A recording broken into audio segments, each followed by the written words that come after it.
All of friends அந்த நம்ம என்ன பார்க்க போகிறோம் அப்படின்னா அனாயன்ஸில் படிக்கிற 6th செமஸ்டர் ஸ்டூடெண்ட்ஸ் உங்களுக்கான இம்பார்ட்டன்ட் கொஸ்டின் நம்ம சேனலில் கேட்டுட்டு இருந்தீங்க.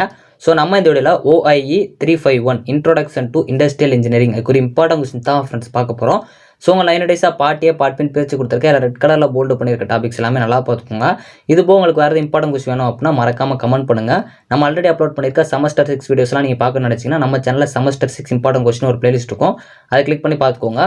ப்ரொஃபஷனல் எலக்டிவ் பேப்பர்ஸ் பொறுத்த வரைக்கும் 5th செமஸ்டர்ல அப்லோட் பண்ணியிருப்பேன், அதனால் அந்த பிளேலிஸ்ட்டில் போய் செக் பண்ணுங்கள், கண்டிப்பாக உங்களுக்கு இருக்கும். ஸோ வாங்க வீடியோக்குள்ள போகலாம். ஓகே ஃப்ரெண்ட்ஸ், ஃபர்ஸ்ட் எடுத்தோன்னா பார்த்தீங்க அப்படின்னா OIE 351 introduction to industrial engineering இதுக்கு ஒரு இம்பார்ட்டன்ட் கொஸ்டின் தான் ஃப்ரெண்ட்ஸ் பார்க்க போகிறோம். ஸோ உங்களை 9 டேஸாக பார்ட்டியாக பார்ட்பின் பிரித்து கொடுத்துருக்கேன். அதில் ரெட் கலரில் போல்டு பண்ணியிருக்க டாபிக்ஸ் எல்லாமே நல்லா பார்த்துக்கோங்க. அதில் ரெட் கலரில் போல்டு பண்ணி அண்டர்லைன் பண்ணியிருக்க டாபிக்ஸை ஃபர்ஸ்ட் ப்ரிஃபரன்ஸ் கொடுத்து படிக்க பாருங்க. இதில் எல்லோ கலரில் ஷேர் பண்ணியிருக்க டாபிக்ஸ் கண்டிப்பாக படிச்சுக்கோங்க, அது ரொம்ப ரொம்ப முக்கியமான டாபிக்ஸ். யூனிட் 1 பார்ட் பி பொறுத்த வரைக்கும் உங்களுக்கு history and development of industrial engineering ரொம்ப ரொம்ப முக்கியமான ஒன்று. கைண்ட்ஸ் ஆஃப் ப்ரொடக்டிவிட்டி மெஷர்ஸ் ரொம்ப ரொம்ப முக்கியமான ஒன்று. இந்த சப்ஜெக்ட் பொறுத்த வரைக்கும் உங்களுக்கு மெஷர்மெண்ட் இந்த மெஷர்ஸ் எல்லாமே ரொம்ப ரொம்ப முக்கியமான ஒன்று. அதே மாதிரி ப்ரொசீஜர்ஸ் இதெல்லாம் கொஞ்சம் நல்லா பார்த்து வச்சுக்கோங்க. இன்க்ரீசிங் ப்ரொடக்டிவிட்டி ஆஃப் ரிசோர்சஸ் ரொம்ப ரொம்ப முக்கியமான ஒன்று. ஃபர்ஸ்ட் யூனிட் பொறுத்த வரைக்கும் ப்ரொடக்டிவிட்டி கான்செப்ட் ரொம்ப ரொம்ப முக்கியம். யூனிட் 1 பார்ட்டியை பொறுத்த வரைக்கும் உங்களுக்கு ப்ரொடக்டிவிட்டினா கூட என்னன்னு கேட்கலாம். ஃபேக்டர்ஸ் அஃபெக்டிங் ப்ரொடக்டிவிட்டி ரொம்ப ரொம்ப முக்கியமான ஒன்று, நல்லா பார்த்து வச்சுக்கோங்க. அதே மாதிரி உங்களுக்கு அப்ளிகேஷன்ஸ் ஆஃப் இண்டஸ்ட்ரியல் இன்ஜினியரிங் கண்டிப்பாக கேட்பாங்க, ரொம்ப ரொம்ப முக்கியம். ஃபர்ஸ்ட் ப்ரிஃபரன்ஸ் கொடுத்து படிச்சு வச்சுக்கோங்க. ப்ரொடக்ஷன் சிஸ்டம்னா கூட என்னன்னு கேட்கலாம். ஸோ அதே மாதிரி உங்களுக்கு ப்ரொடக்ஷன் மேனேஜ்மெண்ட்டுக்கும் இண்டஸ்ட்ரியல் இன்ஜினியரிங்க்கும் டிஃபரன்ஷியேட் பண்ண சொல்லி கேட்கலாம், கொஞ்சம் நல்லா பார்த்து வச்சுக்கோங்க. டிஃபரன்ஸ் கொஞ்சம் நல்லா பார்த்து வச்சுக்கோங்க.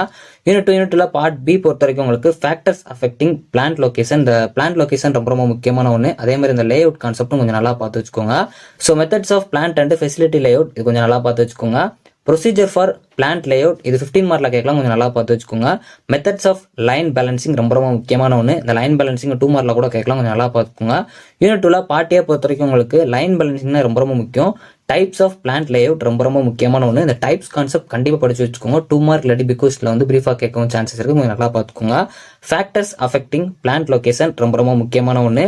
அப்ஜெக்டிவ்ஸ் ஆஃப் பிளான்ட் லேஅவுட் ரொம்ப ரொம்ப முக்கியம்.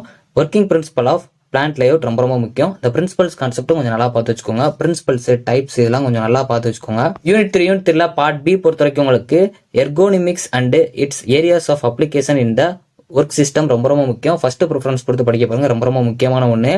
Work postures in sitting and standing, இதில் ஸ்டாண்டிங் கொஞ்சம் நல்லா பார்த்து வச்சுக்கோங்க. Needs of work system design ரொம்ப ரொம்ப முக்கியமான ஒன்று. யூனிட் 3 பார்ட்டியை பொறுத்த வரைக்கும் உங்களுக்கு ஆந்த்ரோபோமெட்ரி இது ரொம்ப ரொம்ப முக்கியம். ஃபர்ஸ்ட் ப்ரிஃபரன்ஸ் கொடுத்து படிக்க பாருங்க. ஒர்க் சாம்பிளிங் கண்டிப்பாக கேட்கறதுக்கு அதிக சான்சஸ் இருக்கு. டைம் ஸ்டூடியம் கண்டிப்பாக கேட்கறதுக்கு நிறைய சான்சஸ் இருக்கு, நல்லா பார்த்து வச்சுக்கோங்க. எர்கோனிமிக்ஸ் ரொம்ப ரொம்ப முக்கியம். ஃபர்ஸ்ட் ப்ரிஃபரன்ஸ் கொடுத்து படிங்க, கண்டிப்பாக இது கேட்கறதுக்கு அதிக chances. Objectives of work system design ரொம்ப முக்கியமான ஒன்று. பிரின்சிபல்ஸ் ஆஃப் மோஷன் எக்கானமி ரொம்ப ரொம்ப முக்கியம். ஃபர்ஸ்ட் ப்ரிஃபரன்ஸ் கொடுத்து படிக்க பாருங்க. பிரின்சிபல்ஸ் டைப்ஸ் அது மட்டும் இல்லாமல் அப்ஜெக்டிவ்ஸ் இந்த மாதிரி இருக்க எல்லா கான்செப்ட்டுமே கொஞ்சம் நல்லா பார்த்து வச்சுக்கோங்க. யூனிட் 4 பார்ட் பி பொறுத்த வரைக்கும் உங்களுக்கு கண்ட்ரோல் சார்ட்ஸ் ஃபார் வேரியபிள்ஸ், இந்த 4th யூனிட் பொறுத்த வரைக்கும் கண்ட்ரோல் சார்ட்ஸ் ரொம்ப ரொம்ப முக்கியம். இதில் 2 கண்ட்ரோல்ஸ் இருக்கும், கொஞ்சம் நல்லா பார்த்து வச்சுக்கோங்க. ஸோ அதே மாதிரி டபுள் சாம்பிளிங் பிளான் ரொம்ப முக்கியம். அதே மாதிரி கண்ட்ரோல் சார்ட்ஸ் ஃபார் அட்ரிபியூட்ஸ் இது 15 மார்க்ல கூட கேட்கலாம், கொஞ்சம் நல்லா பார்த்து வச்சுக்கோங்க. யூனிட் 4 பார்ட் ஏ பொறுத்த வரைக்கும் உங்களுக்கு ஸ்டாட்டிஸ்டிக்கல் குவாலிட்டி கண்ட்ரோல் ரொம்ப ரொம்ப முக்கியம், கண்டிப்பாக வந்து பார்த்து வச்சுக்கோங்க. அதே மாதிரி அக்செப்டன்ஸ் சாம்பிளிங் ரொம்ப ரொம்ப முக்கியம். இது பிகாஸ்ல கூட கேட்கலாம், கொஞ்சம் நல்லா பார்த்து வச்சுக்கோங்க. சாம்பிளிங்னா கூட என்னன்னு கேட்கலாம். சிங்கிள் சாம்பிளிங் பிளான் இது ரொம்ப ரொம்ப முக்கியம். 2 மார்க் பொறுத்த வரைக்கும் சிங்கிள் சாம்பிளிங் பார்த்து வச்சுக்கோங்க. அதே மாதிரி பிகாஸ்டின் பொறுத்த வரைக்கும் டபுள் சாம்பிளிங் கொஞ்சம் பார்த்து வச்சுக்கோங்க. யூனிட் 5 பார்ட் பி பொறுத்த வரைக்கும் உங்களுக்கு qualitative and quantitative forecasting techniques ரொம்ப ரொம்ப முக்கியம், கண்டிப்பாக பார்த்து வச்சுக்கோங்க. இது பிகாஸ்ல கேட்கல அப்படின்னாலும் உங்களுக்கு 2 மார்க்ல கேட்டுருவாங்க, கொஞ்சம் நல்லா பார்த்து வச்சுக்கோங்க. வேரியஸ் டைப்ஸ் ஆஃப் ப்ரொடக்ஷன் ரொம்ப ரொம்ப முக்கியமான ஒன்று. அதே மாதிரி உங்களுக்கு ப்ராக்ரஸ் கண்ட்ரோல் ரொம்ப ரொம்ப முக்கியம், நல்லா பார்த்து வச்சுக்கோங்க. ப்ராசஸ் பிளானிங் கொஞ்சம் பார்த்து வச்சுக்கோங்க.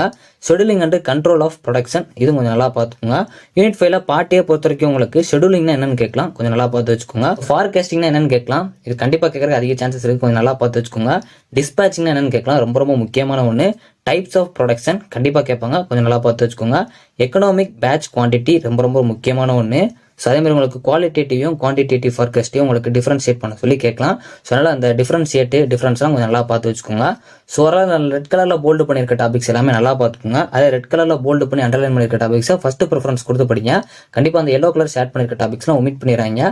ஸோ இருக்க எல்லா டாபிக்ஸுமே கவர் பண்ண பாருங்க. பர்பிள் கலரில் கொடுத்துருக்க டாபிக்ஸ் 15 மார்க்ல கேட்கலாம், கொஞ்சம் நல்லா பார்த்துக்கோங்க. இது போக உங்களுக்கு வேறு இம்பார்ட்டன்ட் கொஸ்டின் வேணும் அப்படின்னா மறக்காம கமெண்ட் பண்ணுங்க. இந்த வீடியோ புரிஞ்சு அப்படின்னா லைக் அண்ட் சப்ஸ்கிரைப் பண்ணிக்கோங்க. தேங்க்ஸ் ஃபார் வாட்சிங்.